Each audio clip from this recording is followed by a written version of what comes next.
ہمارے بورڈ کے سابق صدر اور عالم اسلام کے عظیم ترین امام مفکر اسلام حضرت مولانا سید ابو الحسن علی ندوی نے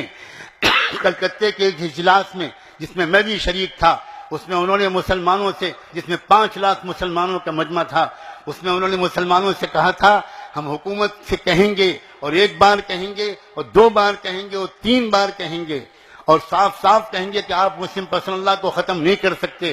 آپ قانون شریعت میں تبدیلی نہیں کر سکتے، آپ یکساں سول کوڈ کو نافذ نہیں کر سکتے۔ اس ملک کا آئین نے ہر قوم کو، ہر اقلیت کو حق دیا ہے کہ وہ جس مذہب پر چاہے، جس تہذیب پر چاہے عمل کرے، اس کو پروپیگیٹ کرے، آپ اس کو بدل نہیں سکتے۔ ہم حکومت سے کہیں گے اور بار بار کہیں گے، لیکن انہوں نے اس کے بعد کہا تھا مسلمانوں ہم حکومت سے کہیں گے 1 بار 2 بار 3 بار، لیکن ہم تم سے کہیں گے 10 بار، اور حکومت کی اگر ہم ہاتھ پکڑیں گے تو اے مسلمانوں ہم تمہارا گریبان پکڑیں گے۔ اس کے بعد جو کچھ انہوں نے کہا تھا، میں اپنے لفظوں میں اس کو آپ سے کہنا چاہتا ہوں، کون سا قانون ہے جو آپ کو اس پر مجبور کرتا ہے کہ آپ اپنے بچوں کو اعلیٰ تعلیم نہ دلوائیں؟ کون سا قانون ہے جو آپ سے یہ کہتا ہے بھارت سرکار کا یا مہاراشٹر سرکار کا کون سا قانون ہے جو آپ سے کہتا ہے کہ آپ اپنی شادیوں میں فضول خرچیاں کریں، آپ ذرا سے غصے میں آ کر اپنی عورتوں کو طلاق دے دیں، اور وہ بھی 3 طلاق دے دیں، جو تمام مسالک کے نزدیک حرام کام ہے؟ کون سا قانون ہے جو آپ سے کہتا ہے کہ آپ اپنے وقت کو برباد کریں، اپنے مال کو برباد کریں، اپنی آمدنی کو برباد کریں؟ کون سا قانون ہے جو آپ سے کہتا ہے کہ آپ پان مسالہ کھائیں اور تمباکو کھائیں اور اپنی صحت کو خراب کریں؟ کون سا قانون ہے جو آپ سے کہتا ہے کہ آپ ضرور اپنے بیٹے کی شادی میں اپنی جس بہو کو آپ لے کر آ رہے ہیں اس کے ماں باپ کا خون چوس لیں، جہیز کا مطالبہ کریں؟ آپ خود شریعت کے قانون پر عمل نہیں کریں اور اس کے بعد آپ حکومت سے مطالبہ کریں کہ تم شریعت کے قانون پر عمل کرو، یہ 100% ناانصافی ہے،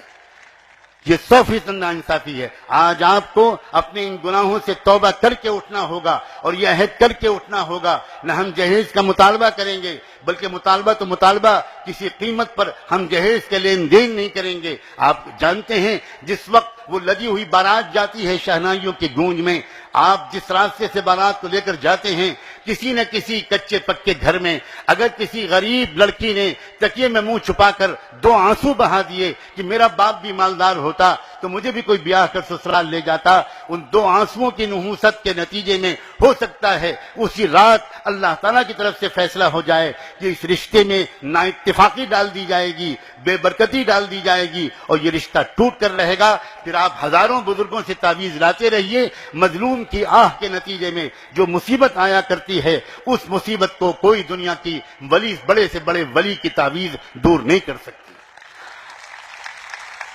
مسلم پسندہ بورڈ مسلمانوں سے صاف صاف کچھ بات کرنا چاہتا ہے، وہ صاف صاف کہتا ہے، یہی خصوصیت ہے مسلم پسندہ بورڈ کی۔ یاد رکھیے، حکومت کے خلاف باتیں کرنا زیادہ آسان کام ہے، نعرے لگوانا زیادہ آسان کام ہے، تالیاں بجوانا زیادہ آسان کام ہے، لیکن برسر عام اپنے سماج کی خرابیوں پر ٹوکنا یہ زیادہ مشکل کام ہے۔ آپ صرف مسجد میں مسلمان رہو اور باہر مسلمان نہ بنو، یہ نہیں چلے گا۔ اور میں صاف کہتا ہوں، اکثر مسلمان مسجد میں تو مسلمان ہوتے ہیں لیکن باہر مسلمان نظر نہیں آتے۔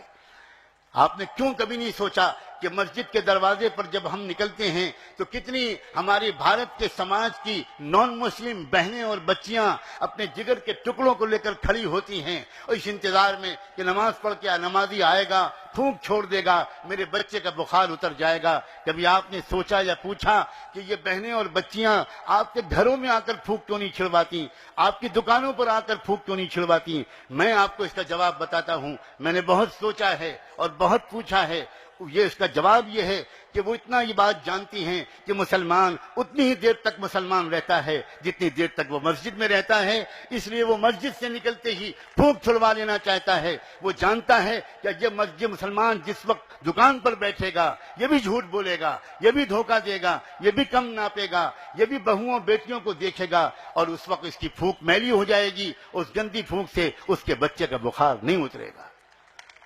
آل انڈیا مسلم پسندہ بورڈ کی پکار یہ ہے کہ تم اپنے پورے مسلمان بنو،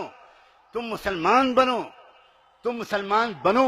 سچ کہتا ہوں، قسم کھا کے کہتا ہوں، اگر ہم مسلمان ہوتے تو یہ حالات آ ہی نہیں سکتے تھے، سوال ہی نہیں پیدا ہوتا۔ کیا قرآن کی وہ آیت جو ڈاکٹر قلب صادق صاحب نے یاد دلائی کافی نہیں ہے اس بات کی تصدیق کے لیے؟ قرآن کہہ رہا ہے اگر تم مومن ہوگے تو تم ہی سر بلند رہو گے. ہم آج سر بلند نہیں ہیں. ہم اگر ذلیل و خوار ہیں تو کیا اس کا صاف مطلب نہیں ہے کہ ہمارے ایمان میں کمزوری ہے، ہماری اسلامیت میں بہت کمی ہے؟ مسلم پرسنل لا بورڈ یہ باتیں بھی آپ سے صاف صاف کہنا چاہتا ہے.